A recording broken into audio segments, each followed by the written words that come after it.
कभी आपने देखा होगा कोई पेशेंट बहुत शांत होता है और एकदम से अचानक से घबरा जाता है, एकदम से पैनिक स्टेट में आ जाता है, रेस्टलेस हो जाता है, अपनी काम स्टेट से एकदम से इंटेंस थ्रेट की स्टेट में चला जाता है।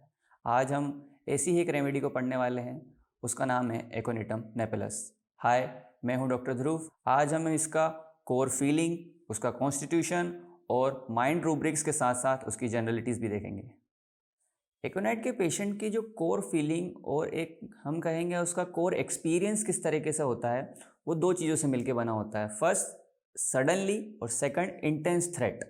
दोनों चीज़ जब कंबाइन होती है किसी पेशेंट के साथ, कोई सडन थ्रेट काफ़ी इंटेंसिटी के साथ सडनली आ जाए तो उसमें जो पेशेंट पैनिक स्टेट में चला जाता है, रेस्टलेस स्टेट में चला जाता है, उस मेडिसिन को हम देख रहे हैं एकोनिटम नेपेलस।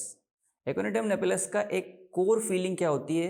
एक इंटेंस थ्रेट। हर समय उसको एक डर रहता है कि उसको कुछ होने वाला है। वो हर समय इस घबराहट में रहता है कि उसको हेल्थ को, उसकी लाइफ को एक सडन थ्रेट आया है और उसको कुछ होने वाला है। It's like a sudden death. Patient अपनी नॉर्मल स्टेट में वह काफ़ी काम होता है, काफ़ी शांत होता है, बट जैसे ही कोई भी सडन थ्रेट आता है वो एकदम से रेस्टलेस हो जाता है, एंजियस हो जाता है। और ये एंजाइटी कोई परसिस्टेंस के साथ नहीं रहती, ये एंजाइटी उसके साथ हर समय नहीं बनी होती। जैसे ही कोई सडन थ्रेट आता है उसी टाइम उसकी जो कंडीशन होती है वो काम स्टेट से एकदम से सडनली स्ट्रेस कंडीशन में आ जाती है। ये एंजाइटी धीरे धीरे डेवलप नहीं होती है, ये एंजाइटी और ये नर्वसनेस इसके साथ सडनली आती है और सडनली चली भी जाती है। इसमें हमें एक रूब्रिक देखने को मिलता है, anxiety come suddenly and go suddenly. Aconite के पेशेंट में ये इंटेंस थ्रेट तीन तरह से हमें देखने को मिलता है। पहला इंटेंस एंजाइटी, दूसरा एक्सट्रीम रेस्टलेसनेस और third most prominent fear of death. Patient की जो फ्रेज होती है वो इस तरह से होती है कि मुझे ऐसा लग रहा है कि मैं मरने वाला हूँ। उसके अंदर हम एक रूब्रिक लेते हैं डेथ प्रेजेंटिमेंट ऑफ, और डेथ प्रेजेंटिमेंट ऑफ इसका इस लेवल तक चला जाता है कि एक और रूब्रिक और हम मटेरिया मेडिका में पढ़ते हैं, he can even predict the time of the death. और एकोनाइट का ये जो फियर है ये कोई इमेजिनरी फियर नहीं होता, ये एक रियल एक्सपीरियंस लाइक थ्रेट होता है और काफ़ी इंटेंस थ्रेट होता है। इंटेंस थ्रेट होने के साथ साथ एक ये सर्वाइवल थ्रेट होता है, वो उससे बचने की कोशिश करता है। अब माइंड रेस्टलेसनेस के साथ, एंजाइटी के साथ फिजिकली भी बहुत ज़्यादा बॉडी रिस्पॉन्ड करती है। किस तरह से? पहला, उसकी पल्स रेट हाई हो जाती है, दूसरा पाल्पिटेशंस होने लगते हैं, तीसरा रैपिड फ्लशेस देखने को मिलते हैं, फेस रेड और पेल हो जाता है। पेशेंट मेंटल के साथ साथ फिजिकली भी काफ़ी रेस्टलेस हो जाता है, वो एक जगह बैठ नहीं पाता, अपने आप को टॉसिंग अबाउट करता रहता है, अपने आप को एक जगह पे बैठा नहीं पाता। रेस्टलेस कंडीशन उसके फिजिकल स्फीयर में भी हमें देखने को मिल जाती है। एकोनाइट का पेशेंट बहुत ईजिली एक्साइटेबल हो जाता है, छोटी सी बात पर डर लगने लगता है और हर बात पे घबराने लगता है। सडनली उसको फ्लेयर अप्स होने लग जाते हैं और रेस्टलेसनेस वॉयलेंटली होने लग जाती है, और छोटे छोटे से स्मॉल ट्रिगर्स उसको अफेक्ट करने लग जाते हैं, जैसे रोड क्रॉस करना और किसी भी पब्लिक प्लेस में, क्राउड प्लेस में जाना, जहाँ पर भी एक्साइटमेंट ज़्यादा होगी, जहाँ पे भी उसको एक सडन एंजाइटी फील होने लगेगी, वहाँ पे वो एग्रावेट हो सकता है, वहाँ पे उसकी कंडीशन ख़राब हो सकती है। और ये सभी स्मॉल ट्रिगर उसको काफ़ी काम स्टेट से रेस्टलेस स्टेट पे ले जाते हैं। और साथ ही साथ इन सभी कंडीशंस के अंदर जहाँ भी उसकी एक्साइटमेंट हाई हो जाती है, उसकी एंजाइटी हाई हो जाती है, रेस्टलेसनेस हाई हो जाती है,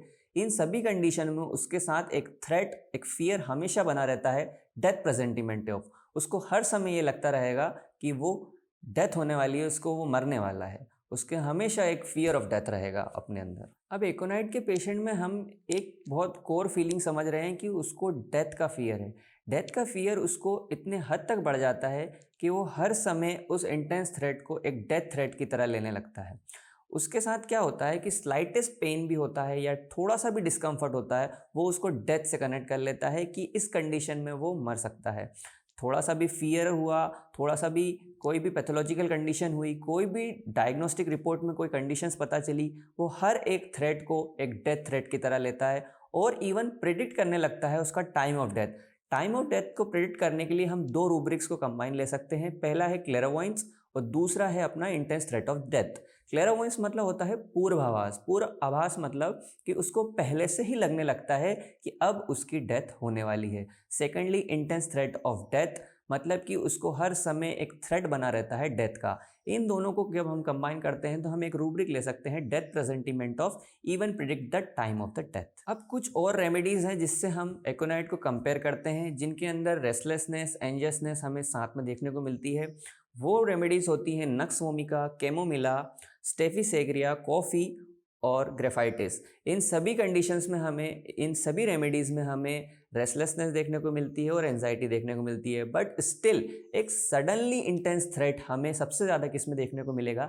एकोनाइट के अंदर। साथ ही साथ दो और रेमेडी हैं, रस्टॉक्स और आर्सेनिक। इन दोनों में एक रूब्रिक होता है anxiety health about. Anxiety health about में पेशेंट को हमेशा अपनी हेल्थ की एंजाइटी बनी रहती है, कि उनको अपनी हेल्थ कंडीशन की एंजाइटी बनी रहती है। बट स्टिल एकोनाइट के अंदर ये एंजाइटी सबसे ज़्यादा होती है। अब इसके अंदर और रेमेडी से हम कंपेयर करते हैं, कैलकेरिया कार्ब से हम कंपेयर कर रहे हैं, तो कैलकेरिया कार्ब जैसी इसमें इनसिक्योरिटी नहीं है। कैलकेरिया कार्ब हर समय इनसिक्योर फील करता है।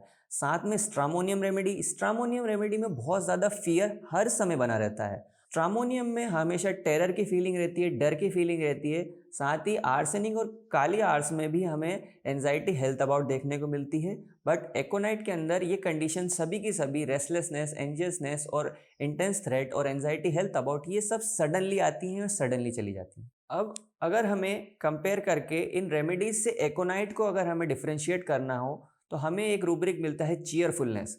बाकी सभी रेमेडीज़ में जब एंजाइटी रहती है और रेस्टलेसनेस रहती है, उसमें चीयरफुलनेस नज़र नहीं आती है। बट एकोनाइट का पेशेंट हमेशा चीयरफुल रहता है, डांसिंग, सिंगिंग, लाफिंग और चीयरफुल कंडीशन हमें एकोनाइट के पेशेंट में देखने को मिलती है। जब वो एक काम स्टेट में होता है, जब वो शांति स्टेट में होता है, उसके अभी कोई भी इंटेंस थ्रेट उसको नहीं मिला होता है, तब तक वो हमेशा हमें किस स्टेट में मिलता है? काम स्टेट में मिलता है, चीयरफुल स्टेट में मिलता है। बाकी रेमेडीज़ के अंदर ये फियर और ये इंटेंस थ्रेट ज़्यादा देर तक बने रहते हैं, परसिस्ट करते हैं। बट एकोनाइट के अंदर ये कंडीशन है, वो एक्यूट रेमेडी है, और एक्यूट रेमेडी में जो भी थ्रेट होते हैं वो सडनली आते हैं और सडनली चले भी जाते हैं। बट इस एक्साइटेबिलिटी के कारण हमें एकोनाइट के पेशेंट में हमेशा एक हरिडनेस देखने को मिलती है।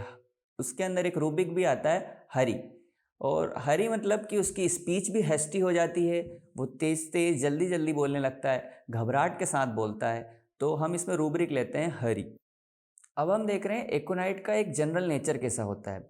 जनरल नेचर में हमें सबसे ज़्यादा उसका पिक्यूलियरिटी हमें देखने को मिलती है उसके अंदर एक्साइटेबिलिटी, दूसरा हरिडनेस, तीसरा इम्पेशेंट। हर समय एकोनाइट का पेशेंट जल्दबाजी में रहता है, इम्पेशेंस रहता है, हर चीज़ उसे तुरंत चाहिए होती है और उसके थॉट्स भी हर समय चेंज होते रहते हैं। कभी किसी एक थॉट में होता है और तुरंत ही उसे कोई नए थॉट्स आने लग जाते हैं। उसके थॉट्स भी काफ़ी हरिड होते हैं, काफ़ी चेंजेबल होते हैं। मूड्स उसका हमेशा काम स्टेट से इंटेंस थ्रेट की स्टेट में, काम स्टेट से रेस्टलेस स्टेट में, एंजियस स्टेट में चेंज होता रहता है। एकोनाइट का अब इमोशनल स्टेट किस तरह से होता है? हर समय इरिटेबल रहता है, वॉयलेंट नेचर होता है और उससे कॉन्ट्राडिक्शंस सहन नहीं होते हैं। किसी भी चीज़ का अगर उसकी इच्छा के अनुसार कोई चीज़ नहीं हो रही है तो वो कॉन्ट्राडिक्ट करती हैं उसे चीज़ें और वो उसे पसंद नहीं आती हैं। काफ़ी स्ट्राइकिंग होता है, सेंसोरियस होता है और ये सभी स्टेट परसिस्ट नहीं करती हैं, सडनली आती हैं और सडनली चली भी जाती हैं। अब एकोनाइट के पेशेंट में जब भी हमें ये एंजियसनेस और रेस्टलेसनेस देखने को मिलती है तो उसके साथ साथ हमें एंग्विश, मॉर्निंग ग्रोनिंग और एक जगह पर बैठ ना पाना, अवर्जन टू सिट, एक रूब्रिक है माइंड सेक्शन में, सिट अवर्जन टू। उसमें एक पेशेंट कभी भी हर समय कंडीशन में रेस्टलेस रहता है, एक जगह पर ठीक तरीके से ज़्यादा देर तक बैठ नहीं पाता, हर समय रेस्टलेस रहता है। स्लीप और ड्रीम्स के कुछ सिम्टम्स कुछ इस प्रकार होते हैं। सेमनोबोलिज्म मतलब रात में नींद में चलना, दूसरा टॉकिंग इन स्लीप, तीसरा रेस्टलेस ड्रीम्स और एंशियस ड्रीम्स, जिसमें वो बेड में टॉसिंग करता रहता है, अपनी एक जगह से दूसरी जगह चेंज करता रहता है। उसके ड्रीम्स भी काफ़ी एंशियस और क्लेयरवॉयंट होते हैं और उनके ड्रीम्स में भी डेथ प्रेजेंटिमेंट होता है, डेथ लाइक ड्रीम्स होते हैं। अब हम कुछ एकोनाइट के मेन इंपॉर्टेंट माइंड रूब्रिक्स देखेंगे। तो पहला रूब्रिक है carried desire to be carried. Carried desire to be carried का मतलब होता है, कैरिड का मतलब होता है उठाना, किसी भी पेशेंट को गोद में उठाना।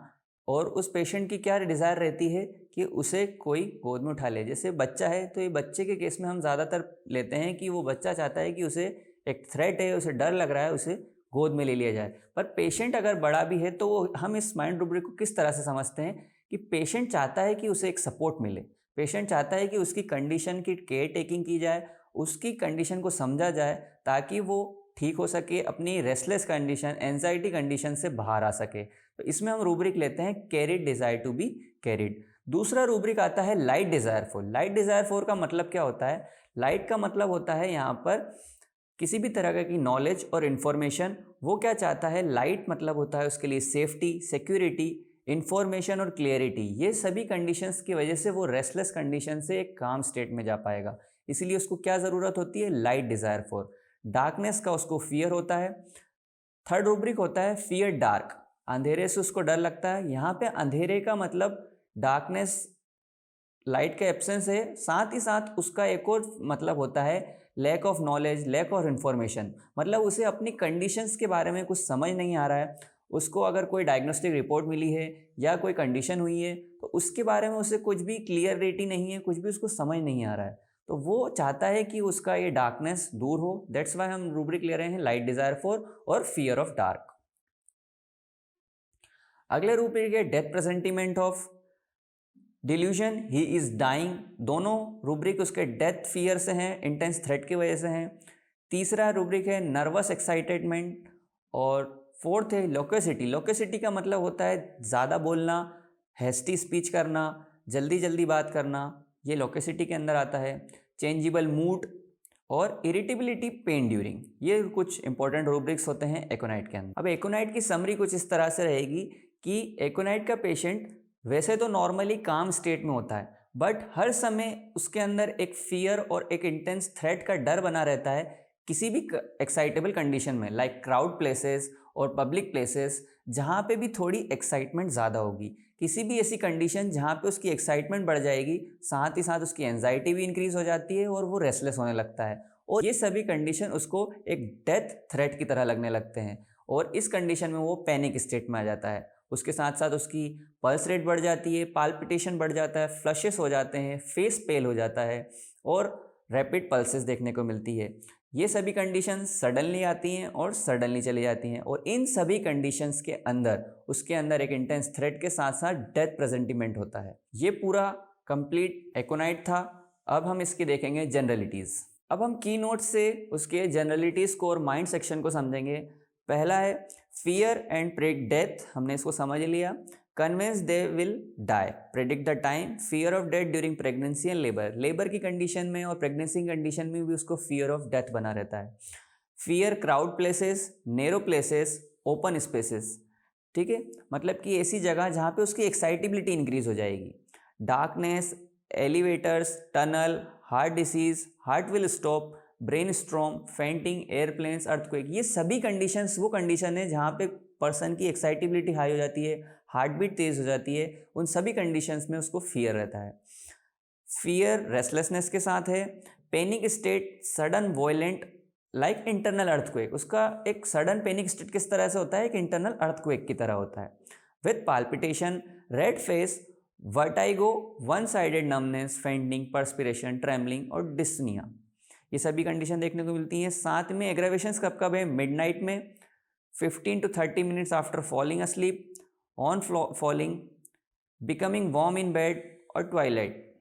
अब काम इन बिटवीन पैनिक स्टेट्स, ये हमने समझा कि वो वैसे तो नॉर्मली काम स्टेट में रहता है, बट उसका मूड चेंज होता रहता है, वो एकदम से एक्साइटेबिलिटी कंडीशन में चला जाता है, और जैसे ही उसको नॉर्मल स्टेट मिलती है वो फिर से काम स्टेट में आ जाता है।